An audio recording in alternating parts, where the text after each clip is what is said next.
Kiko Barsaga. Alam nyo, mga kababayan, ito si Kiko Barsaga. Ito, hindi. Mas palaban to kesa po doon sa Barbie ng Davao. Ito, nakikipag-boxing po. Kahit gulpi sarado to, okay lang. Lumalaban, no? Kahit gulpi sarado si Kiko Barsaga, lumalaban, no, mga kababayan. Yung Barbie ng Davao, yung tangina, siya pa naghamon. Tapos wala naman, hindi naman. Tumakbo pa Singapore. Tapos may bagong paghamon na naman, yung Barbie ng Davao. Si Ramil Madriaga naman. Wala, no. Yung Barbie ng Davao, hanggang salita lang ho yun. Eto si Kiko Barsaga naman, no, na mugshot na ito, isang linggo bago si Sonsa, o kung isang buwan bago si Sonsa, mga bossing, no, dahil din po sa mga ganyan. Eto, nagpapakalat na naman ng fake news. Ang sabi niya dito, ayan, bumagsak, may bumagsak na naman daw tulay sa Ilocos. Sabi niya, ang galing talaga ng DPWH ni Vince Dizon. So, yung mga kataga po na yan, mga bossing, ang sinisisi niya, si Vince Dizon po, Secretary Vince Dizon, mga kababayan. Dahil po diyan sa bumagsak na nasa picture. Nung chinek natin, tingnan niya natin, kung kailan pa yung tulay na yan. Kasi kung bago-bago lang ho to, mga kababayan, hindi pa ganyan kabulok yung itsura. Diba? Hindi pa ganyan kabulok yan. Nung tinignan po ng Team MR, mga kababayan, chinek, ayan nilagay yung mismong tulay, nilagay yung address. November 2014 pala to nagawa. Sa panahon pa, nung panunungkulan ni dating presidente, Noynoy Aquino, at hindi natin sisisihin si Presidente Noynoy Aquino kung ba't bumagsak yan, mga bossing. Bakit to? Tingnan nyo naman po, bakal. Ilang taon na din po. 2014, 2024, 12 taon. So ngayon lang po, kahit pa paano, tumagal din po ng 12 taon.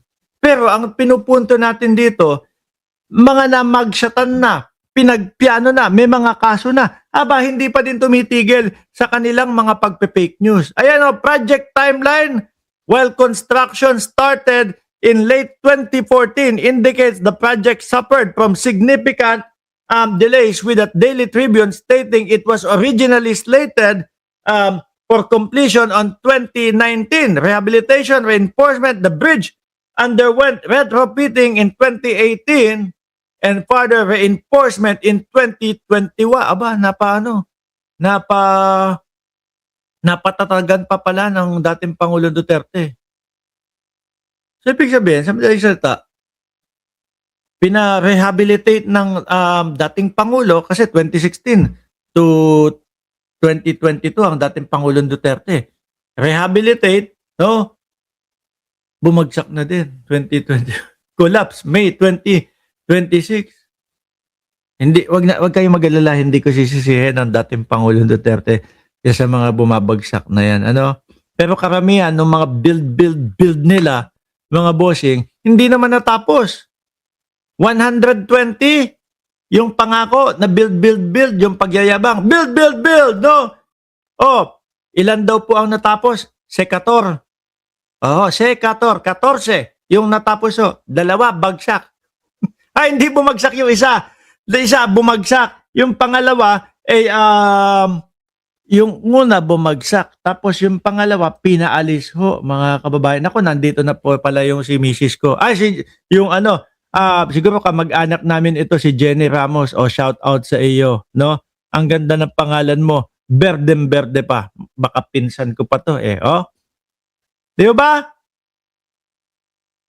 Doon sa yung isang proyekto ng dating Pangulong Duterte, yung Mount Kamuning. Yung pagkataas-taas. Siguro akala nila, para hindi na pumunta yung mga kababayan nating mga Pilipino. Dito na natin ilagay yung bundok. dito na natin ilagay. No, parang nag-hiking na sila. Pagkatawid, yun. Hinimatay sa pagod. Bukod sa hinimatay sa pagod, hinimatay sa takot. Kada dumadaan yung LRT, yumuyugig. Kaya po ano po ang ginawa ni Pangulong Bongbong Marcos diyan? Pinaayos. Tanggalin 'yan. Ang pangit. Kala mo ano kung hindi lang halatang bakal-bakal, kala mo kawa-kawayan na skeleton eh. Nung pinaayos ni Pangulong Bongbong Marcos, ano po, maayos na with air condition. Di ba? Oh. Yan no. Kasi yung dating administrasyon, sige, basta salpakan mo sila ng numerong 120 ang papagawa natin build. No? Sir, baka hindi natin matapos. Huwag kang mag-alala. No? Basta alam ng mga Pilipino, 120. Kaso po, nabuko. 14 lang ang natapos. Yung isang tulay bumagsak. Yung isang Mount Kamuning, pinatanggal dahil delikado.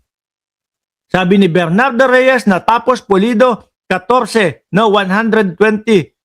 Lahat ginawa. Ano yan? Pinagukong lang pulido. Pinagmukhang pulido lang. Pero hindi. Yung iba, gumigiba na eh. No? Pinagmukha lang marami. Baka dahil akala nila, 2028, makakauto pa. Piling ko hindi na ho, mga kababayan. Piling ko mahihirapan na po silang makauto, mga boss chief amo sir. Bakit? Kasi ho, tignan nyo naman, mga kriminal na pagtatangka, hindi. Tayo ho, ang tagal na nating sabi ni Jenny Ramos, dyan ata, yung lagi naming dinadaanan na tulay papuntang Ilocos Norte. Hindi ko lang po alam kung saan yan. Paano po sila makakauto, mga kababayan? Kung ganito sumagot ang Vice Presidente. Pakinggan nyo ho. Uulitin ko ho tapos na po kasi yung panahon ng barubal sumagot. Tapos na po yung panahon ng pilosopuhan, yung pagsagot. Ngayon po, kailangan ibalik natin ang Pilipinas sa disenteng Pilipinas. Maayos. Yung tipo ho bang, yung mga politiko, mga lider ng ating bansa, maayos sumagot. Ano po? Sinasagot ng ayos yung tao. Hindi yun, putang na, patayin ko yan. Ay, ganito, ganyan. Ayaw na po natin nun. No? Hindi po ayos yun, mga kababayan. O, pakinggan natin ang Vice Presidente. Ganyan kriminal na pagtatangka, hindi dapat pinapakit ang pass. Yan ay aking papalagaan, sabi ni PBBM. Oo. Diba? Pumalag nga yung buong bayan nung pinatay ng pamilya nila si Benigno Aquino Jr. Sandali.